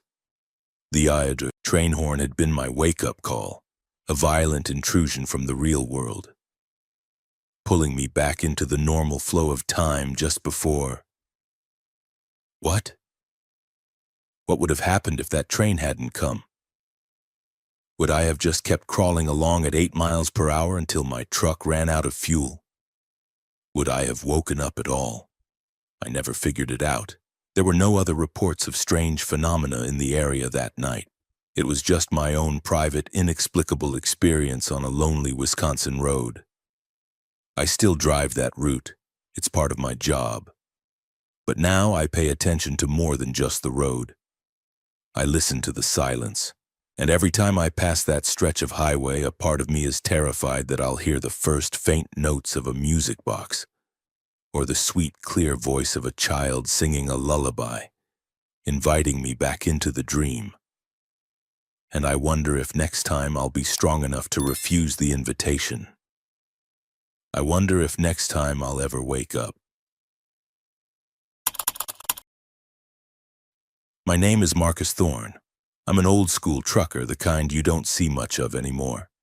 Been on the road since '88, back when GPS was just a military fantasy and you navigated with a dog-eared Rand McNally atlas. I haul cattle. It's a tough job, a smelly job, but it's an honest one. You're responsible for living cargo, and that's a weight a lot of guys can't handle. I've driven through every corner of this vast state of Texas, from the humid, dense, piney woods in the east to the stark, beautiful mountains out west. I'm a no-nonsense kind of guy. I believe in a good Cummins engine, strong black coffee, and the undeniable reality you can see through your windshield. I don't believe in ghosts, UFOs, or any of that nonsense you hear on late-night radio. But one night on a lonely, God-forsaken stretch of Highway 285 in West Texas, I experienced something that took my disbelief, shook it to its core, and shattered it into a million pieces. It wasn't a light in the sky. It was a storm that wasn't a storm, and it stole a piece of my life. It was a hot, sticky night in June of 2005, the kind of heat that lingers long after the sun has gone down, radiating up from the asphalt. I was hauling a full load of nervous cattle from a ranch near Fort Stockton up towards the greener pastures of New Mexico. West Texas is empty country. It's flat, dry, and goes on forever under a sky so big and black you feel like you could fall right into it. My only company was the occasional low, mournful lowing of the cattle in the trailer behind me and the crackle of the AM radio, which was tuned to a talk show where people called in to argue about politics. It was a familiar grounding sound in the immense silence. Around midnight, I noticed something strange on the horizon ahead. At first, I thought it was a distant thunderstorm, a common sight in the summer. But this one was behaving oddly. There were flashes of light deep inside the cloud bank. But there was no thunder, not even a distant faint rumble, and the light wasn't the sharp, jagged, brilliant white flash of lightning. It was a soft, silent, sheet-like pulsing, a rhythmic, sickly glow of deep purple and an eerie, unnatural green that would illuminate the entire cloud from within, like a diseased heart beating in the chest of the night. My practical side took over. I switched on the weather radio. The automated voice was calm and clear. The forecast for the Pecos region is for clear skies throughout the night, with light winds from the southeast. No storm warnings for hundreds of miles. Still, the cloud bank was directly in my path, a solid dark wall stretching across the highway from horizon to horizon. It was low and thick, a dark, bruised-looking mass against the backdrop of a billion stars. It looked wrong. It felt wrong. As I got closer, the air in the cab became charged, electric. I could feel the static electricity building. The fine hairs on my arms were standing on end, tingling. The voices on the AM radio dissolved into a roar of angry static, not the usual crackle of a weak signal, but a loud, aggressive, digital-sounding hiss full of strange, high-pitched pops and whistles. I reached over and turned it off, but the feeling of being surrounded by a powerful, invisible energy field remained. The cattle in the back were getting restless. I could hear them shifting and bumping against the aluminum sides of the trailer, their lowing turning into distressed, panicked bellows. They could feel it too, maybe even better than I could. The road led directly into the heart of the storm cloud. There was no going around it. It stretched for miles in either direction, a silent, pulsing barrier. For a moment, I considered stopping, just pulling over and waiting it out. But what was I waiting for? It wasn't a real storm. A lifetime of driving, of pushing through, took over. I took a deep breath, my knuckles white on the steering wheel, slowed the truck down and drove into the mist. It wasn't fog. It wasn't rain. The moment the nose of my truck entered the cloud, the world outside my windshield became a swirling, chaotic vortex of purple and green light and what looked like shimmering three-dimensional static. It was like driving through a television screen that was tuned to a dead channel, a blizzard of luminous dancing particles. The air was thick with it, this glowing, energized mist that swirled in impossible patterns. I couldn't see the road, the lines, not even the hood of my own truck. My headlights were useless, their powerful beams swallowed up by the swirling chaos just a few feet from the glass. And the sound. The sound was a deafening, multi-layered industrial roar that bypassed my ears and seemed to bore directly into my skull. It was the loud hiss of the static I'd heard on the radio, but 1,000 times louder. Underneath it was a deep, grinding, mechanical sound like immense, rusty gears turning somewhere just out of sight. And woven through it all were high-pitched, chittering, clicking noises like a swarm of electronic insects, fast and sharp and utterly alien. The entire experience was a total sensory assault, designed to overwhelm and terrify. I was terrified. I had no control. My only option was to keep the wheel as straight as I could, keep my foot steady on the accelerator, and pray that I came out the other side. The cattle were going absolutely crazy, slamming against the trailer walls with violent thuds that I could feel through the frame of the truck. I could feel the whole rig shaking from their panic, and a part of my mind, the professional part, was worried they would injure themselves or even tip the trailer. Inside the cab, strange, impossible things started to happen. The chrome metal trim around the windows began to glow with a faint, dancing blue light. St. Elmo's fire, I thought, but more intense and vivid than I'd ever seen or heard of. Small, bright sparks like tiny, self-contained balls of lightning danced across my dashboard, fizzing out as quickly as they appeared, leaving tiny, scorched spots on the plastic. I felt a strange, vibrating, tingling sensation all over my skin, as if I were being gently, pervasively electrocuted. It wasn't painful, but it was deeply, fundamentally wrong. I have no idea how long I was inside that storm. Time lost all meaning. It felt like an eternity, a single, stretched-out moment of pure, abject terror. I was just gripping the wheel, my eyes wide, staring into the luminous chaos as this impossible event raged around me. My mind, the part of me that was Marcus Thorne, the no-nonsense trucker, had shut down. All that was left was a blank slate of pure animal fear, a primal instinct to simply survive. Then, as suddenly and violently as I had entered it, I burst out the other side. One moment I was in the swirling, noisy purple and green vortex, the next I was on a silent, dark highway under a clear, starry sky. The transition was so abrupt it felt like a physical blow. I looked in my rearview mirror. The storm cloud was behind me, a dark, roiling, malevolent mass, still pulsing with its silent colored light.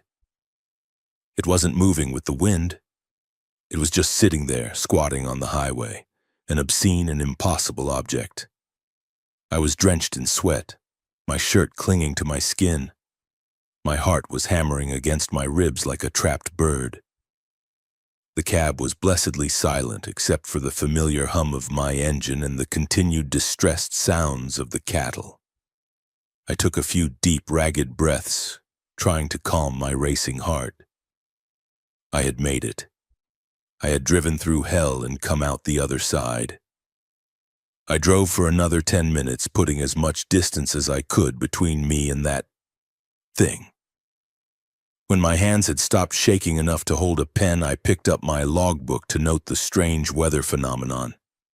It was a habit, a need to document, to make it real. I glanced at the clock on my dashboard to log the time. The clock read 3:17 a.m. I stared at it. I blinked, thinking the stress had made my vision blurry. I checked my old, reliable wristwatch. The glowing hands pointed to 3:17 a.m. That was wrong. That was horrifyingly, fundamentally wrong. I had entered the storm just after midnight. Driving through it, even as slowly as I was, couldn't have taken more than 10 or 15 minutes of real time.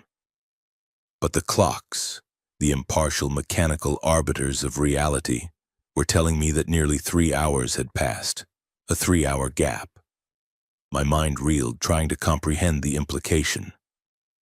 What had happened inside that storm? My memory was of a continuous, terrifying event. There was no break, no sense of lost time, no blackness. But the evidence was undeniable. The world had moved on by 3 hours while I was inside that cloud. I pulled into the next truck stop, a lonely island of light in the vast darkness, my mind in a complete daze. I got out and walked back to check on the cattle. They were spooked, huddled together at the front of the trailer, their eyes wide and wild in the dim light. But they were all there, all accounted for.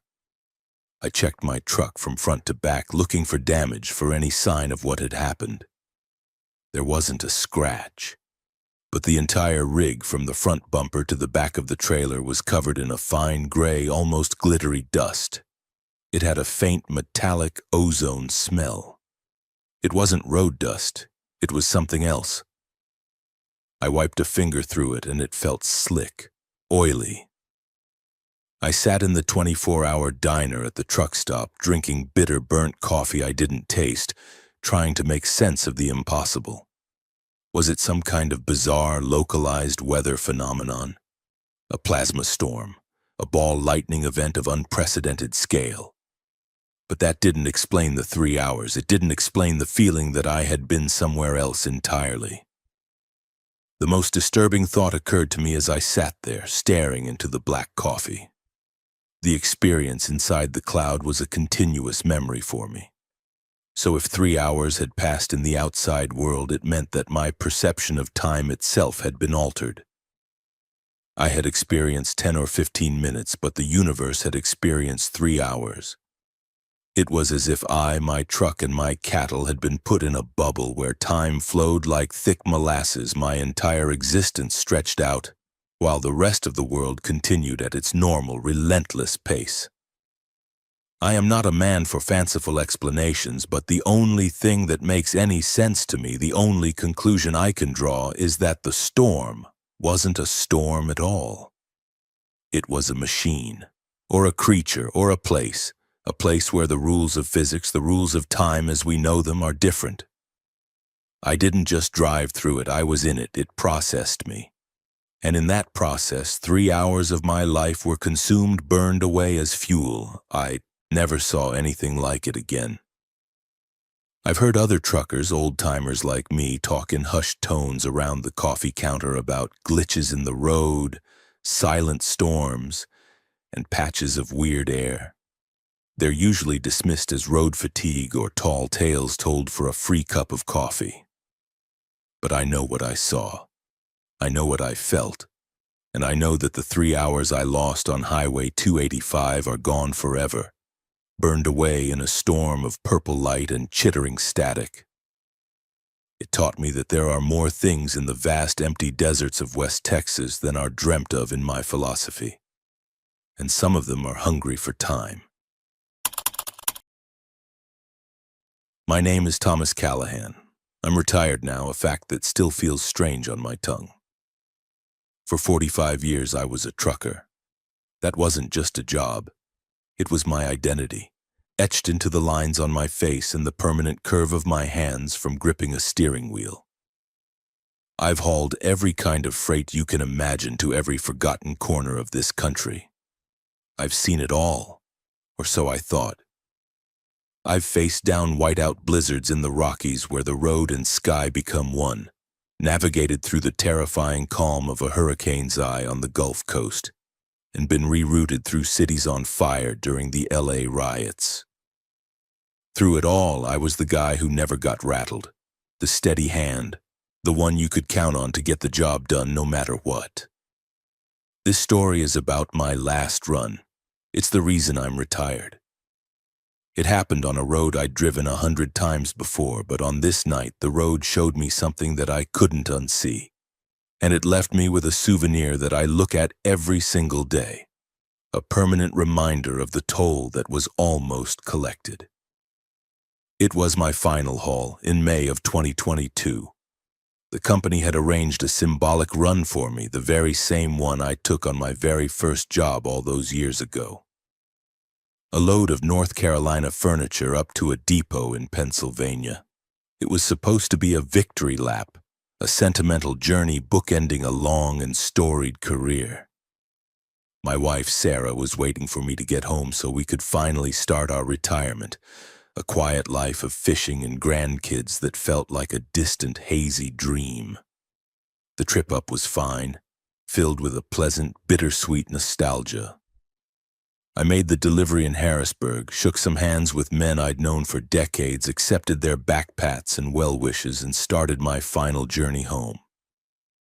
I was driving an empty rig, a deadhead run. An empty truck always feels a little strange, light and bouncy and eager like a horse heading back to the barn. It felt fitting. I was heading back to my barn for good. I was driving south on I-81, winding through the ancient sleeping mountains of Virginia. It was late, the clock on my dash glowing a soft green 2 a.m.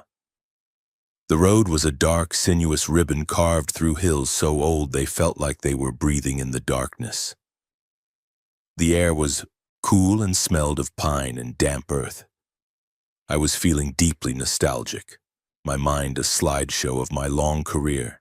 The sunrises over the plains, the faces of friends I'd made and lost to the road, the roar of the engine that had been the soundtrack to my life. I wasn't sad.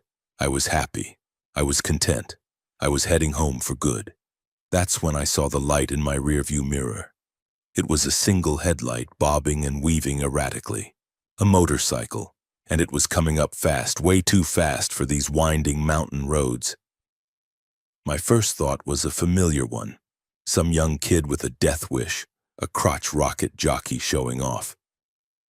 I sighed, held my lane, and kept my speed steady, giving him plenty of room to pass and become someone else's problem. But the motorcycle didn't pass. It drew up right behind my trailer, tucking in so close it vanished into my blind spot. This irritated me. It's a dangerous, stupid, amateur thing to do. You never tailgate a semi. I tapped my brakes a couple of times, a flash of red lights that is the universal trucker sign for pass me or back the hell off. He didn't. He just stayed there, a single piercingly bright eye in my mirror. Then he pulled out into the left lane and I felt a wave of relief. He was finally going to pass. He pulled up slowly, deliberately, until he was alongside my cab. I glanced over, my face set in a scowl, ready to give him a dirty look that would curdle milk. But what I saw made the breath catch in my throat and my heart seize in my chest. It wasn't a young kid. The rider was a skeletal figure, impossibly thin, draped in black leather that seemed to be rotting off its bones, flapping in the wind like burnt paper. But the helmet. Dear God, the helmet. It was a gleaming, polished chrome skull. It had no visor, just deep, empty black eye sockets that seemed to absorb the light and stare right through me, into me, weighing my soul. And the motorcycle itself was a bizarre, skeletal machine, its frame like fused bones that glowed with a faint, sickly green light.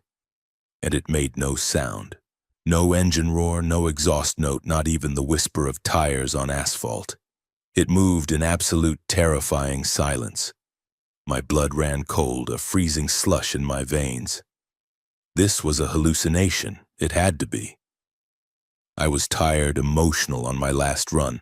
My mind was playing tricks on me, dredging up some macabre image from a forgotten horror movie. I blinked hard, focusing on the road ahead, on the solid yellow lines. "You're not real," I whispered, the words a prayer. "You're not real." I risked another glance. It was still there, pacing me perfectly, its chrome skull helmet turned towards me, its empty sockets fixed on my face. And then it raised a hand, a bony, skeletal hand in a tattered black glove. The fingers were long and thin like a spider's legs, and it pointed. It pointed with a single, deliberate finger down the road ahead of me. My eyes followed where it was pointing. The highway, ahead just a few hundred yards away, was dissolving into a thick, swirling gray fog. It wasn't a natural fog bank, not the kind that settles in the hollows. This was a churning, unnatural mist that seemed to be boiling up from the asphalt itself, a roiling wall of gray nothingness. My instincts, honed over nearly half a century of driving, screamed at me to stop, to slam on the brakes, to do anything but drive into that. But I was frozen in a primal, paralyzing terror by the thing pacing me. The skeletal rider gave a slow, deliberate nod, a gesture of finality, as if to say, "In you go. Your exit is here." And then it, and its silent, ghastly motorcycle simply faded away, dissolving into the night like smoke on the wind. I was alone again, barreling towards this impossible fog bank. I slammed on my brakes, the air brakes hissing in protest, but it was too late. The truck plunged into the gray mist and the world vanished. The silence was absolute and immediate. The powerful rumble of my engine, the hum of the tires, the whistle of the wind, everything was gone. The air in the cab became frigid, a deep, damp cold that sank into my bones. And a smell filled the air, a smell of freshly turned, damp earth and slow decay, the smell of an open grave. The gray mist pressed in on the windows, and I could see faint, shadowy shapes moving within it, like people walking just beyond my field of vision, always at the edge of my sight. Then the voices started.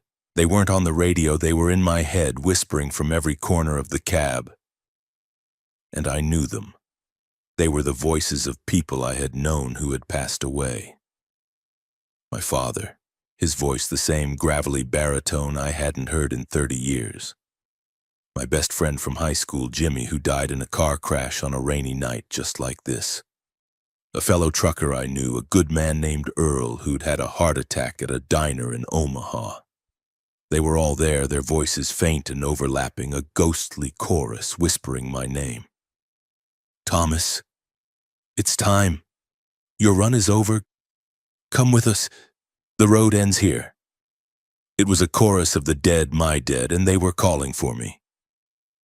I felt a profound, soul-crushing despair, a feeling of utter finality that my journey was over, that this was it, the final mile. I felt a pull, a siren's song of longing to just let go, to turn off the engine, to open the door and join them in the cool, quiet, gray fog. It seemed so easy. It seemed like peace. I don't know what saved me.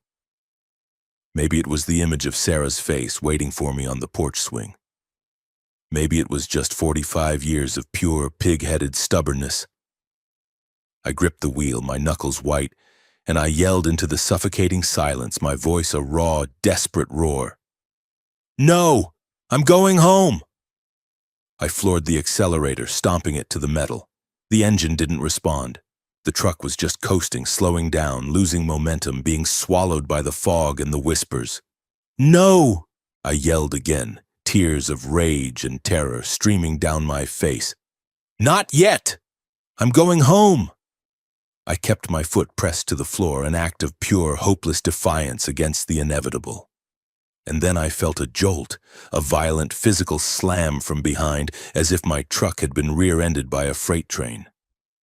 I was thrown forward hard against my seatbelt, the strap digging into my chest, and the world exploded back into sound and light.